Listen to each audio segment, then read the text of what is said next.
I don't know if it's the engine or the gearbox in this car, but it definitely doesn't pick up as keenly as some of this car's rivals.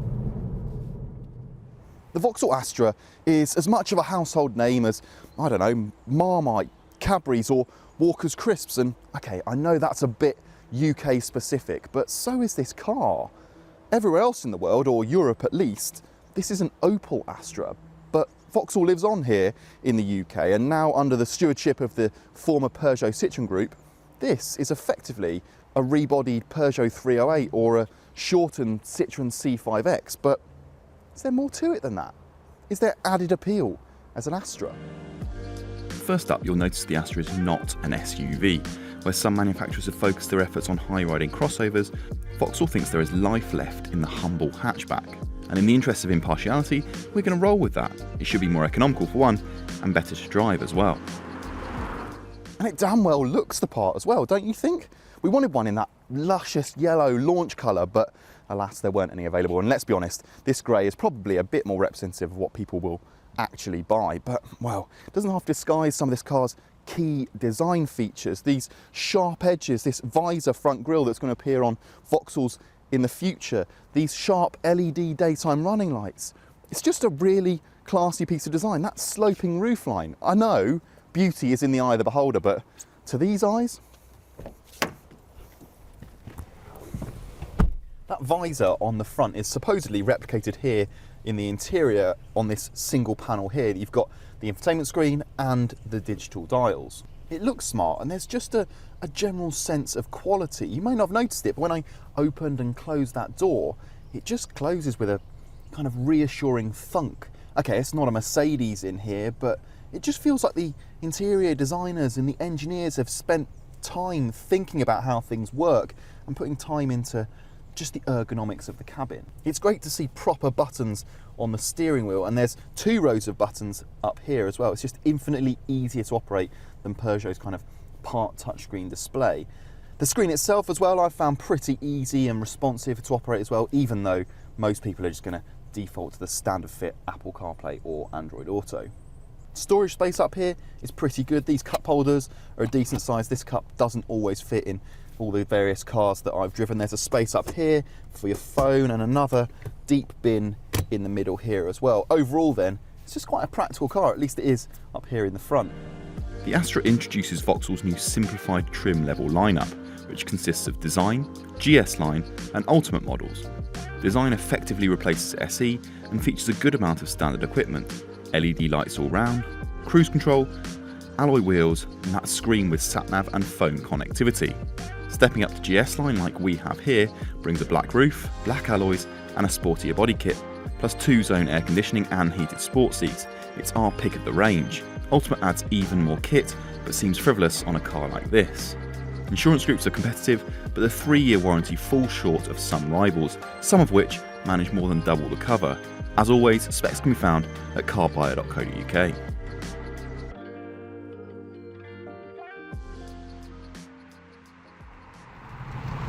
From launch, the Astra's engine range can be best described as, well, antiquated.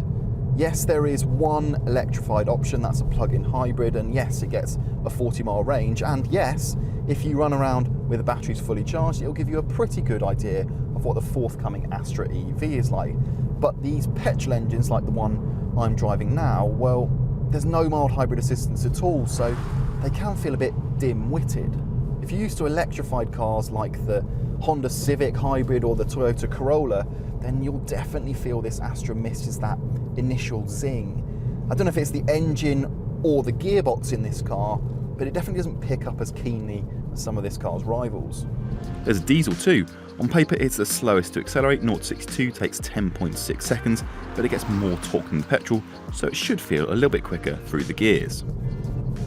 Vauxhall has actually tweaked this car's steering and suspension and some other settings as well to make it feel sportier than the old car and different to the Peugeot 308 and Citroën C5X on which it's based. The Astra feels pretty agile on turning, certainly more so than the C5X. The steering is a little bit light, but you can firm that up in sport mode, but it feels secure and body control is very good. The Mazda 3 and the Seat Leon are probably slightly more angled towards keen drivers, but the Astra runs them pretty close. I guess the flip side of that tidy body control is a slightly firm ride, especially around town and especially on the largest 18-inch wheels. But on the motorway, it's absolutely fine. The ride smooths out quite nicely, apart from a little bit of road noise over rougher surfaces. Overall though, it's a pretty compelling package. The benefit of the plug-in hybrid powertrain in reality comes when you look at running costs. For company car drivers, it will be a no-brainer, with a good range and low emissions of just 25 grams per kilometre, putting it in a strong position against rivals that maybe only manage 30 miles of pure electric running. Day to day though, you'll need to plug it in regularly to see anywhere close to that car's official figure of more than 200 miles per gallon. Petrol, despite its lack of mild hybrid assistance, will do 53.3 mpg according to Vauxhall, and we've seen 48 mpg on the trip computer without any effort at all.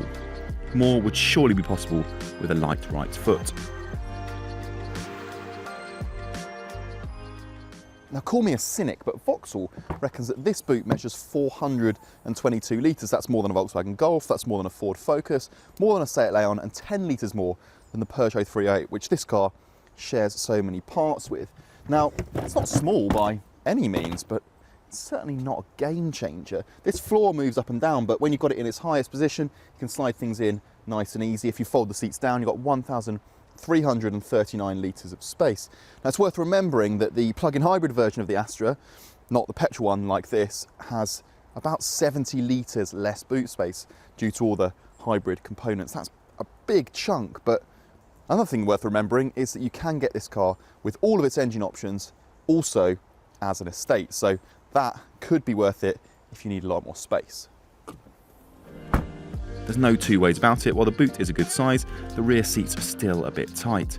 6-foot adults like me will struggle for headroom. It's the same story in the 308, so it must be an issue with this platform, plus the slightly sloping roofline. And that roofline won't help if you're regularly loading kids in the back. It's here where you realise why SUVs do such big business in the family car market. They're often just that little bit more practical. There is a slightly smaller transmission tunnel in the Astra compared with the Golf though, which would come in handy if you're carrying 3 in the back. Right, that's that. Let's round things up with some deal makers and deal breakers. The Astra feels like it's been designed by someone who actually uses their car. We're not talking about styling, though it is a good looking car, but the ergonomics. The cabin layout is among the most intuitive of any car in this segment. There's no need to step up to the top trim either. The mid-spec model really is well equipped and gets all the tech that you can see here. The Astra is good to drive too, a little on the firm side perhaps, but it's got the edge on most of its rivals when it comes to driver enjoyment, engines aside. Which brings us nicely onto our deal breakers. There's an electric version on the way, which we've high hopes for, but the petrols are a bit sluggish. Space in the back isn't great either. If you're carrying adults on a regular basis, rivals are bigger. It goes without saying that this is the best Astra yet. There are more reasons than ever to consider one over the equivalent Golf, Focus, Leon or 308. We love the user-first cabin, the way this car drives and its simple but generous spec sheet. And it's only likely to get better over time as well, as Vauxhall introduces more electrified powertrains to allow access to an even better driving experience and lower running costs. This car's no longer an also-ran, and it very much deserves its place at or near the top of this class.